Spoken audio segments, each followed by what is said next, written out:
Sitaram YouTube news channel ವೀಕ್ಷಕರೇ ನಮಸ್ಕಾರ. ಗೋಕಾಕ್ ಜಾನಪದ ರಂಗಭೂಮಿ ಕಲಾವಿದ ಸಾಹಿತಿ ಈಶ್ವರಚಂದ್ರ ಬೆಟಗೇರಿ ಸಂಪಾದಿತ ಶ್ರೀಕೃಷ್ಣ ಪಾರಿಜಾತ ರಂಗಪ್ರಯೋಗ ಸತ್ಯಭಾಮಾ ಪ್ರವೇಶ ಪ್ರಾರಂಭ. ಶ್ರೀಕೃಷ್ಣನ ಮುದ್ದಿನ ರಾಣಿಯಾದ ಸತ್ಯಭಾಮೆಯು ತನ್ನ ಪತಿ ದರ್ಶನವಾಗದ ಕಾರಣ ಕಾತುರದಿಂದ ಆತನ ದರ್ಶನಾಪೇಕ್ಷೆಯನ್ನು ಹೊಂದಿ ಅವಳು ಅವನನ್ನು ಹುಡುಕುತ್ತಾ ಬರ್ತಾಳೆ.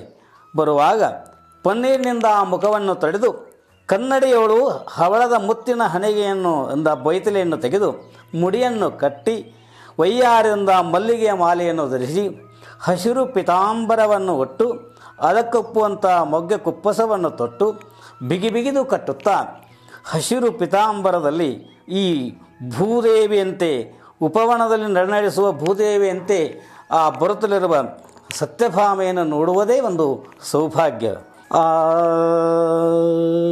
ಪರಮಾತ್ಮನ ದರ್ಶನಕ್ಕಾಗಿ ನಾನು ಅಲ್ಲಿಂದ ಇಲ್ಲಿಯವರೆಗೆ ಬಂದೆ.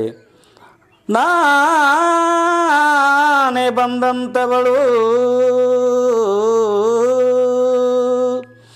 ದಾರು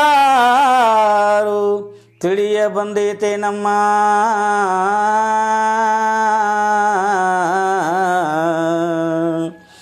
ವಿಸ್ತಾರ ಪೂರ್ವಕವಾಗಿ ನೀನಾರೆಂದು ಹೇಳಿದರೆ ನಮಗೆ ತಿಳಿಯ ಬಂದೀತವಯ್ಯ.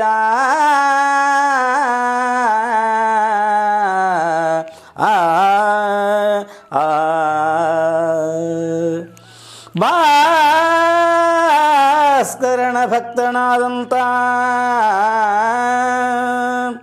ಸತ್ರಾಜಿತ ರಾಜನ ಮಗಳು ಸತ್ಯಭಾಮೆ ಬಂದಿದ್ದೇನಮ್ಮ.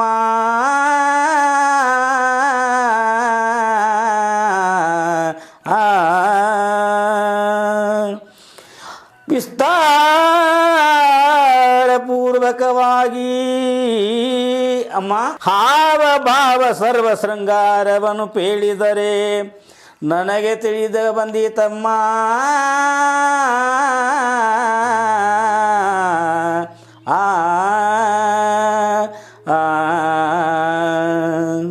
ಹಾಗಾದರೆ ಕೇಳಮ್ಮ. ಘೋರ ಸಂಭವ ನಮ್ಮ ಘೋರ ಸಂಭವ ನಮ್ಮ ಮಾರ ಜಾನಕ ನಮ್ಮ ಮದನ ಜಾನಕ ನಮ್ಮ ಮಾರ ಜಾನಕ ನೇರವಯ್ಯ.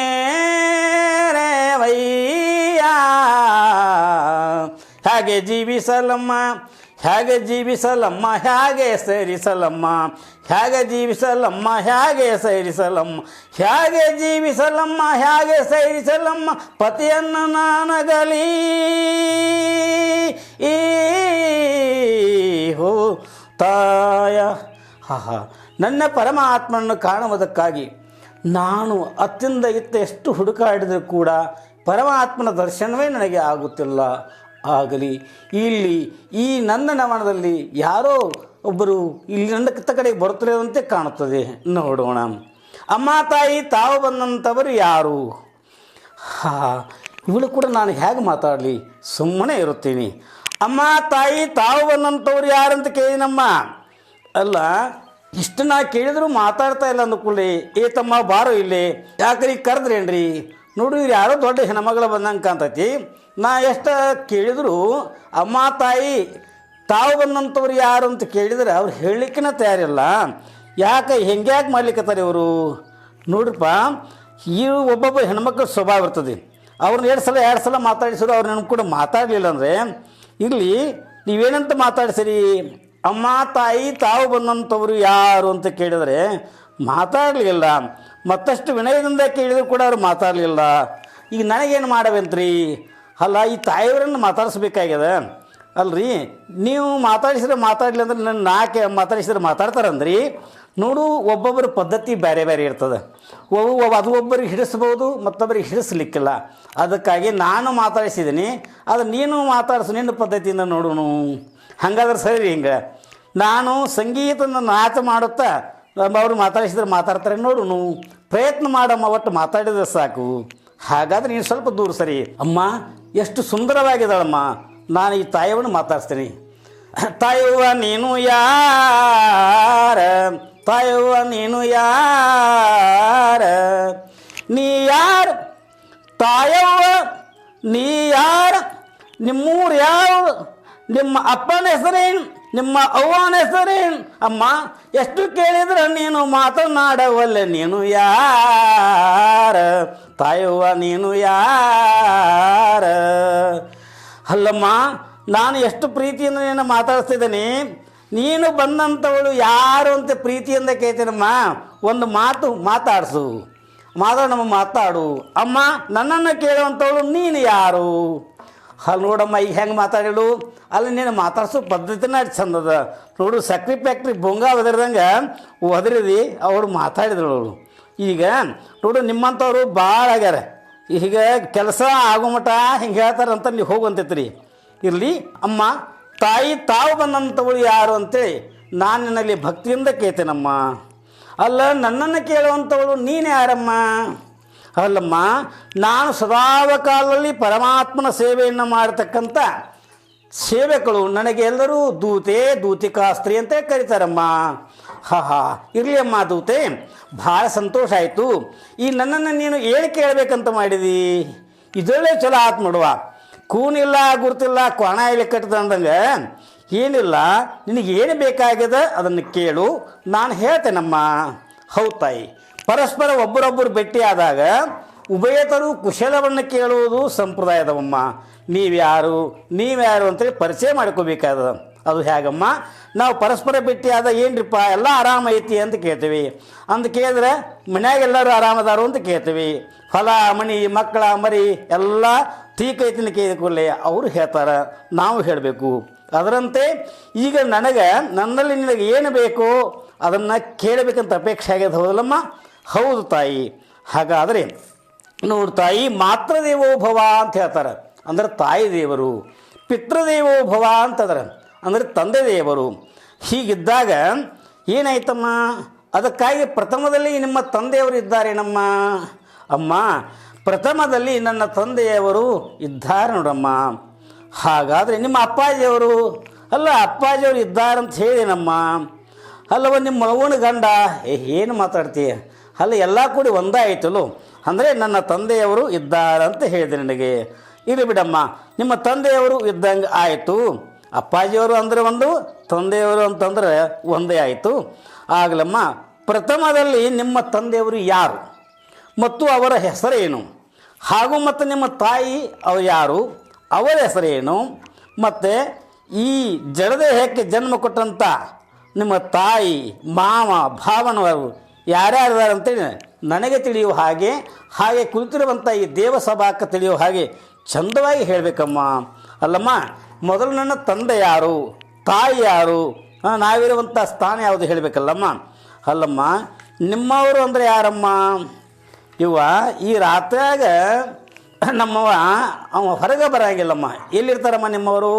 ಅಲ್ಲೇ ಮನ್ಯಾಗ ಹೋದಾಗ ಇರ್ತಾರಮ್ಮ. ಇರಲಿ ಬಿಡಮ್ಮ, ಯಾವಾಗಲೇ ಇರಲಿ ಹೀಗೆ ಬರಲಿ. ಪತಿ ಅಂತಂದ್ರೆ ಶ್ರೇಷ್ಠ. ಪ್ರಥಮದಲ್ಲಿ ನನ್ನ ತಂದೆ ಯಾರು ಅಂತ ಕೇಳಿದಿ, ಹಾಗೆ ನನ್ನ ತಾಯಿ ಯಾರು ಅಂತ ಕೇಳಿದಿ, ಮಾವನಾರು ಭಾವನಾರು ಹೇಳಬೇಕಲ್ಲ. ಹೌದಮ್ಮ, ಹೇಳಬೇಕು ತಾಯಿ. ಹಾಗಾದರೆ ನಾನು ಪ್ರೀತಿಯಿಂದ ಹೇಳ್ತಾ ಇದ್ದೀನಿ, ನಾವಾದರೂ ಭಕ್ತಿಯಿಂದ ಕೇಳ್ತೇವಮ್ಮ. ಕೇಳಮ್ಮ. ಚಪ್ಪನ್ನ ಅಂದರೆ ಎಷ್ಟು ಬಾ? 56. ಚಪ್ಪಣ್ಣ ದೇಶಕ್ಕೆ ಅಧಿಪತಿಯಾದಂಥ ಆದಿಯಲಿ ಸತ್ರಾಜತ ರಾಜನು ಬಂದು ಏನಾಗಬೇಕಮ್ಮ, ಏನಾಗಬೇಕಂತ ಕೇಳ್ತೀಯಲ್ಲ ನೀ.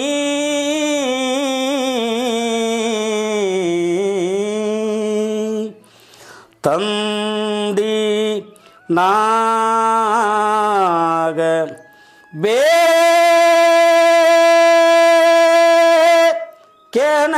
ಕೆನಗಾರೆ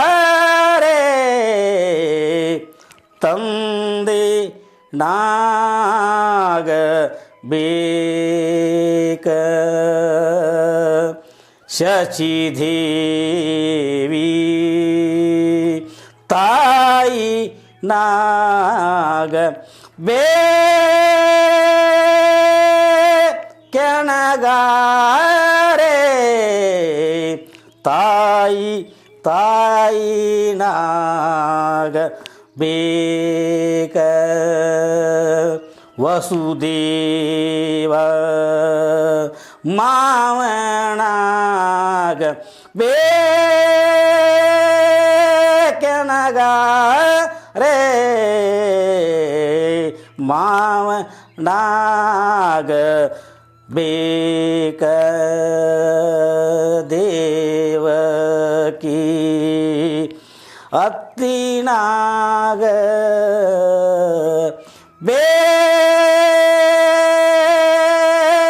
ಕೆನಗಾರೆ ಅತ್ತಿ ನಾಗಬೇ ತಿಳಿತನಮ್ಮ. ಅಮ್ಮ ಹಿಂಗೆ ರಾಗಬದ್ಧವಾಗಿ ಸಂಗೀತದಲ್ಲಿ ಹೇಳಿದ್ರೆ ನಮಗೆ ಹೆಂಗೆ ಗುರ್ತಾಗಬೇಕಮ್ಮ? ಹಾಗಾದರೆ ನನಗೆ ತಿಳಿಯೋ ಹಾಗೆ ಹೇಳ್ತೇನಮ್ಮ. ನೋಡಮ್ಮ, ಚಪ್ಪಣ್ಣ ದೇಶಕ್ಕೆ ಅಂದರೆ 56 ದೇಶಗಳಿಗೆ ಅಧಿಪತಿಯಾದಂಥ ಆ ಸೂರ್ಯದೇವನ ಪರಮ ಭಕ್ತನಾದಂಥ ಆ ಸತ್ರಾಯಿತ ರಾಜನು ಬಂದು ನನಗೆ ಪೂಜ್ಯ ತಂದೆಯವರಾಗಬೇಕಮ್ಮ. ಅಮ್ಮ, ಸತ್ರಾಯಿತ ರಾಜನು ನಿಮಗೆ ತಂದೆ. ಹೌದಮ್ಮ. ಇಷ್ಟಲ್ಲದೆ ಈ ಹೊನ್ನಾಪಟ್ಟಣದ ರಾಣಿಯಂಥ ಸತಿದೇವಿಯು ನನಗೆ ತಾಯಿ ಆಗಬೇಕಮ್ಮ. ಹೌದು, ಭಾಳ ಸಂತೋಷ ತಾಯಿ. ಆ ಸತಿದೇವಿ ತಾಯಿಯವರು ಬಂದು ನಿಮಗೆ ತಾಯಿ ಆಗಬೇಕು ಅಂತ ಹೇಳಿದ್ರಿ, ಭಾಳ ಸಂತೋಷ. ಮತ್ತು ವಸುದೇವರು ಅಂದ್ರೇನು? ಹೊಸ ದೇವರು. ಏನು ಮಾತಾಡ್ತೀಯ? ಹಾಗಲ್ಲ, ನನ್ನ ಪತಿದೇವರಿಗೆ ದೇವರಾದಂಥ ಆ ವಸುದೇವರು ನನಗೆ ಮಾವನವರಾಗಬೇಕಮ್ಮ. ಹಾಂ, ಆಯ್ತು ಬಿಡಮ್ಮ. ಅವರು ವಸುದೇವರು ಮಾವನವರಾದರು. ಹಾಗೆ ಆ ದೇವಕಿ ದೇವಿ ಬಂದು ನನಗೆ ಅವರು ಅತ್ತೆಯವರಾಗಬೇಕಮ್ಮ. ಅಷ್ಟೇ ಅಲ್ಲ, ಆ ದೇವಕಿ ದೇವಿ ಕೃಷ್ಣ ಪರಮಾತ್ಮನಿಗೆ ಜನ್ಮ ಕೊಟ್ಟಂಥ ಮಾತೆ, ಅವಳು ನನಗೆ ಅತ್ತೆ ನೋಡಮ್ಮ. ಆಯ್ತಮ್ಮ, ಇಷ್ಟು ಎಲ್ಲ ಅದಾರು, ಮತ್ತಿನ್ನೂ ಅದಾರು ಅಲ್ಲ? ಇನ್ನೂ ಅದಾರಮ್ಮ, ಭಾಳ ಜನ ಅದಾರೆ. ಹಂಗಾರಮ್ಮ ಅವ್ರು ಯಾರು?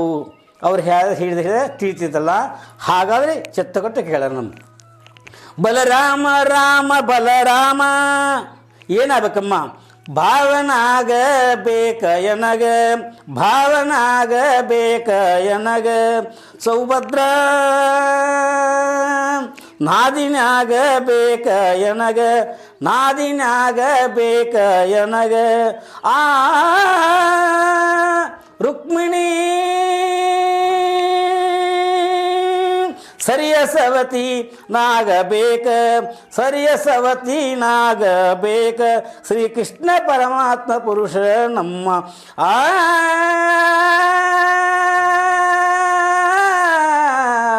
ಹೋ ತಾಯ.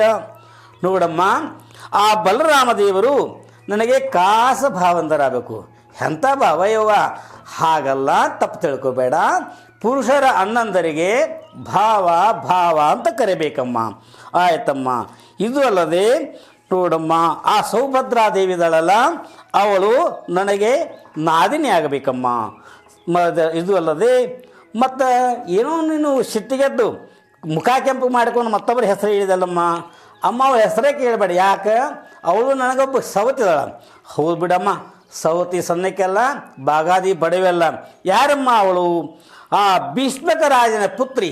ಏನು ಪುತ್ರೇನು? ಕತ್ರಿ ಅಲ್ಲ, ಪುತ್ರಿ ಅಂತಂದ್ರೆ ಏನು? ಮಗಳು. ಆ ಭೀಷ್ಮಕ ರಾಜನ ಮಗಳು ರುಕ್ಮಿಣಿ ಇದ್ದಾಳಲ್ಲ. ಹೌದಮ್ಮ, ಇದ್ದಾಳ. ಅವಳು ನನಗೆ ಸರಿ ಸರಿ ಸರಿ ಸವತಿ ಆಗ್ಬೇಕು ನೋಡಮ್ಮ. ಅಲ್ಲ ಯವ್ವ, ಸವತಿ ಅಂದರೆ ಎಷ್ಟ್ಯಾಕೆ ಮಾಡ್ತಿ? ಏನು ನಾನು ಹೊಟ್ಟೆಗೆ ತುಚ್ಚಿ ಎಲ್ಲ ಹೊಟ್ಟೆಗೆ ಟಿಕಿನ್ ಮಾಡಿದಿ? ಅಲ್ಲಮ್ಮ, ಸವತಿ ಅಂತಂದರೆ ಅಷ್ಟು ಹೊಟ್ಟೆ ಕಿಚ್ಚು, ಅಷ್ಟು ಸಿಟ್ಟು ಬರ್ತದಮ್ಮ. ಇಲ್ಲಿ ಬಿಡಮ್ಮ, ನಿನಗೆ ಯಾರು ಸವತಾರಿಲ್ಲ? ನಮ್ಮ ಏನಾಗಿಲ್ಲ ಇವ, ನಾ ಒಂದು ಸಿಂಗಲ್ ಸೀಟ್ ಅದನ್ನು ನೋಡು, ಅಂದಕ್ಕೆ ನಿನಗೆ ಅದ್ರ ಬಿಸಿ ಐತಿಲ್ಲಮ್ಮ. ಇಲ್ಲಿ ಬಿಡಮ್ಮ, ಇಷ್ಟೆಲ್ಲ ತೊಗೊಂಡು ಏನು ಮಾಡೋ ಐತಿ? ಮುಂದೆ ಮುಖ್ಯ 5 ಗಂಟೆ ಬಿಟ್ರಲ್ಲ. 5 ಗಂಟೆ ಅಂದ್ರೆ ಏನು ದೂತೆ? ಅಲ್ಲ, ಏನು ಅಯ್ಯವ್ವ, ಎಲ್ಲ ಕೆಂಪಗಾಗೈತಿ. ನೋಡು, ಹಣೆ ಮೇಲೆ ಕುಂಕುಮ ತಿಲಕೈತಿ, ಅಷ್ಟೇ ಅಲ್ಲೇ ಕೊರಳಾಗ ಮಂಗಲ ಸೂತ್ರ ಐತಿ. ಅಂದರೆ ಮುತ್ತೈದೆ ಹೆಣ್ಮಗಳ ಕಾಂತಿ. ಅಂದರೆ ನಿಮ್ಮ ಗಂಡನ ಹೆಸರು ಏನು ಅಂತ ಕೇಳ್ತಾನೆ. ಅಲ್ಲಮ್ಮ, ಇಂಥ ಕೂಡಿದಂಥ ದೇವಸಭೆಯೊಳಗೆ ನನ್ನ ಪರಮಾತ್ಮನ ಹೆಸರು ಹೇಳೋಕ್ಕೆ, ಪತಿದೇವ ಹೆಸರು ಹೇಳಲಿಕ್ಕೆ ನಾಚಿಕೆ ಬರ್ತದಮ್ಮ. ಅಲ್ಲಮ್ಮ, ಎಂಥ ದೊಡ್ಡ ಹೆಣ್ಮಗಳದ್ರಿ ನೀವು, ತಿಳಿದವರು. ಬಲ್ಲವರು, ದೊಡ್ಡವರು, ಶಾಣ್ಯಾರು ಇಷ್ಟೆಲ್ಲ ಇದ್ದು ನಿಮಗೂ ನಾಚಿಕೆ ಬರ್ತದೆ. ಅಲ್ಲಿ ಏನು ಮಾತಾಡ್ತೀನಿ ನೀನು? ನೋಡು, ದೊಡ್ಡವರು, ತಿಳಿದವರು, ಬಲ್ಲವರು ಇಷ್ಟೆಲ್ಲ ಇದ್ದರೂ ಅವ್ರು ನಾಚಿಕೆ ಬಿಟ್ಟೇ ಇರ್ತಾರೇನು? ಹಾಗೇನಿಲ್ಲಮ್ಮ. ನೋಡಮ್ಮ, ನಾಚಿಕೆ ಯಾಕೆ ಬರ್ತದ್ರಿ? ಅದು ತಂದೆ ತಾಯಿ ಹೆಸರು ಹೇಳಬೇಕಾದ್ರೆ, ಅತ್ತೆ ಮಾವ ಹೆಸರು ಹೇಳಬೇಕಾದ್ರೆ, ಭಾವ ಮೈದನರ ಹೆಸರು ಹೇಳಬೇಕಾದ್ರೆ ನಾಚಿಕೆ ಬರೋದಿಲ್ಲಮ್ಮ. ಅದೇ ಹೆಣ್ಮಕ್ಳಿಗೆ ಗಂಡನ ಹೆಸರು ಹೇಳಿ ಅಂದ್ಕೊಳ್ಳಿ ಅಷ್ಟ್ಯಾಕೆ ನಾಚ್ತಾರಮ್ಮ. ಅದಕ್ಕೆ ಎಷ್ಟು ಅದು ಮಹತ್ವ ಅದನ್ನು ಗೊತ್ತಾಗಲಿಲ್ಲ ತಾಯಿ. ಹೌದಮ್ಮ, ನಿನ್ನ ಮಾತು ಕರೆಯದ. ನೋಡು, ತಂದೆ ತಾಯಿ ಭಾವ ಮೈದನ ಹೆಸರು ಹೇಳಲಿಕ್ಕೆ ಸಹಜವಾಗಿ ಹೇಳ್ತದಮ್ಮ. ಅದೇ ಗಂಡನ ಹೆಸರು ಕೇಳಿ ಹೆಣ್ಮಕ್ಕಳು ನಾಚಿಕೆ ಬರೋದು ಸಹಜದ. ಯಾಕಂದರೆ ಹೆಣ್ಣು ಮಕ್ಕಳಿಗೆ ಪತಿದೇವನೇ ಸೌಭಾಗ್ಯ, ಅವನೇ ಅಷ್ಟ ಐಶ್ವರ್ಯ, ಅವನಿಂದಲೇ ನೋಡು ಎಲ್ಲ ಒಂದು ಸೌಭಾಗ್ಯವನ್ನು ಪಡೆದರಾಗ ಅಂಥ ಪುಣ್ಯಪುರುಷ ಗಂಡನ ಹೆಸರು ಹೇಳಲಿಕ್ಕೆ ಹೆಣ್ಮಕ್ಕಳಿಗೆ ಒಳಗಡೆ ಆನಂದವಾದರೂ ಕೂಡ ಹೊರಗಡೆ ನಾಚಿಕೆಗೆ ತೋರಿಸ್ತಾರೆ. ಇದು ಅಲ್ಲದೆ ಗಂಡನ ಹೆಸರು ಬಾಯಿಂದ ಹೇಳಿದರೆ ಆಯುಷ್ಯಲ್ಲಿ ಕಡಿಮೆ ಆಗ್ತದೆ ಅನ್ನೋವಂಥ ಆತಂಕ ಹೆಣ್ಮಕ್ಕಳಿಗೆ. ಅದಕ್ಕಾಗಿ ಯಾರ ಹೆಣ್ಮಕ್ಳಾದರೂ ನಾಚಿಕೆ ಹೇಳ್ತಾರೆ. ಆದರೂ ಕೂಡ ಗಂಡಂದ್ರ ಹೆಸರು ಹೇಳಲಿಕ್ಕೆ ಸಹಜವಾಗಿ ಆನಂದದಮ್ಮ. ನೋಡ್ತಾಯಿ, ಇಷ್ಟೊಂದು ದೇವಸಭೆ ಎದಕ್ಕೆ ಕೂಡಿದ್ರಿ? ಯಾತಕ್ಕೆ ಕೂಡಿದಮ್ಮ? ಆ ತಾಯಿ ನಿನ್ನ ಪರಮಾತ್ಮನ ಹೆಸರನ್ನು ಕೇಳಿ ನಾವು ಎಲ್ಲರೂ ಧನ್ಯರಾಗಬೇಕು ಅಂಥೇಳಿ ಎಲ್ಲ ಜನರು ಭಕ್ತಿಯಿಂದ ಕುಳಿತು ಕೇಳ್ತಾ ಇದ್ದಾರೆ. ಹೀಗೆ ಇದ್ದಾಗ ನೋಡಮ್ಮ, ನಾನು ಭಾಳ ಭಕ್ತಿಯಿಂದ ಕೇಳ್ತಾ ಇದ್ದೀನಿ, ನೀನು ಪ್ರೀತಿಯಿಂದ ಹೇಳಬೇಕು ನೋಡಮ್ಮ. ಹಾಗಾದರೆ ನಾನಾದರೂ ಪ್ರೀತಿಯಿಂದ ಹೇಳ್ತೇನಮ್ಮ. ಹೇಳ್ತಾಯಿ, ಅಮ್ಮ ಅಕುಂಠಿತ ವೈಕುಂಠವಾಸ, ಸುವಿಲಾಸ, ಸುಭಕ್ತ ಜನಪೋಷ, 16,000 ಗೋಪಿಕಾಸ್ತ್ರೀಯರ ಹೃದಯ ಮಂದಿರವಾಸ, ರವಿಕೋಟಿ ಪ್ರಕೇಶ, ಸರ್ವೇಶ್ವರನಾದಂತಹ ಶ್ರೀಕೃಷ್ಣ ಪರಮಾತ್ಮರು ನನಗೆ ಬಂದು ಪ್ರೀತಿ ಪುರುಷಂದರಾಗಿ ನೋಡ್ಕಮ್ಮ. ಅವರೇ ನನ್ನ ಪ್ರೀತಿಯ ಪುರುಷಂದರು, ಅವರೇ ನನ್ನ ಹೃದಯೇಶ್ವರ. ಅವರ ಹೆಸರು ಹೇಳೋದಕ್ಕೆ ನನಗೆ ಮನಸ್ಸಿಗಾದರೂ ಬಹಳ ಆನಂದ ಆಗೈತಮ್ಮ. ನಿನಗೂ ಆನಂದ ಆಯ್ತಮ್ಮ? ಹೌದಮ್ಮ, ನನಗಾದರೂ ಆನಂದ ಆಗ್ಯದ. ಎಂಥ ಹಿತ ಆಯ್ತು ನೋಡಮ್ಮ. ಆ ಪರಮಾತ್ಮನ ಒಂದು ಹೆಸರಂತಂದರೆ ಎಲ್ಲರಿಗೂ ಒಂದು ಆನಂದ. ಅಂಥ ಒಂದು ಆನಂದ ಈ ಒಂದು ಹೆಸರು ಹೇಳೋತ್ನಾಗ ನೋಡಮ್ಮ, ನೀನಾದರೂ ಕೂಡ ಭಕ್ತಿಯಿಂದ ಹೇಳಿದೆ, ನಾವಾದರೂ ಕೂಡ ಅಷ್ಟೇ ಪ್ರೀತಿಯಿಂದ ಕೇಳಿದ್ದಾರೆ. ಅಷ್ಟೇ ಅಲ್ಲಮ್ಮ, ಅಂಥ ಒಂದು ಶಕ್ತಿ ಇರತಕ್ಕಂಥ ಪರಮಾತ್ಮ ಹೇಗದ ಅಂತಂದರೆ ನೋಡಮ್ಮ, ಎಷ್ಟೋ ಜನ ಹರಿದಾಸರಿಗೆ, ಇದು ಅಲ್ಲದೆ ಭಕ್ತವರೇಣ್ಯರಿಗೆ, ಸಾಧು ಸಂತರಿಗೆ ಸವಾಲು ಹಾಕ್ತಾ ಇದ್ದಾರಮ್ಮ. ಪರಮಾತ್ಮ ಎಂಥವದಾನಂತೇಳಿ. ಏನಂತ ದೂತೆ ನನ್ನ ಪರಮಾತ್ಮನ ಸವಾಲ? ನೀನು ಯಾಕೋ, ನಿನ್ನ ಹಂಗೆ ಯಾಕೋ, ನಿನ್ನ ನಾಮದ ಬಲ ಒಂದಿದ್ದರೆ ಸಾಕು ಅಂಥೇಳಿ ಹರಿದಾಸರು, ಭಕ್ತ ಶ್ರೇಷ್ಠರು, ಎಲ್ಲ ಸಾಧು ಸಂತರು ನಿನ್ನ ಪರಮಾತ್ಮನ ನಾಮಾಮೃತವನ್ನು ಕೇಳಿ ಅದರ ಮಹತ್ವವನ್ನು ತಿಳ್ಕೊಂಡು ಧನ್ಯರಾಗಿದ್ದಾರಮ್ಮ. ಈಗಾದರೂ ನೀನಾದರೂ ತಿಳ್ಕೊಂಡೆ, ಇದರಿಂದ ನೀನಾದರೂ ಧನ್ಯರಾಗಿದಮ್ಮ. ಮತ್ತೆ ಮುಂದಿನ ವಿಷಯವನ್ನು ಹೇಳ್ತೇನಮ್ಮ. ಅಲ್ಲಿ ನಮಸ್ಕಾರ.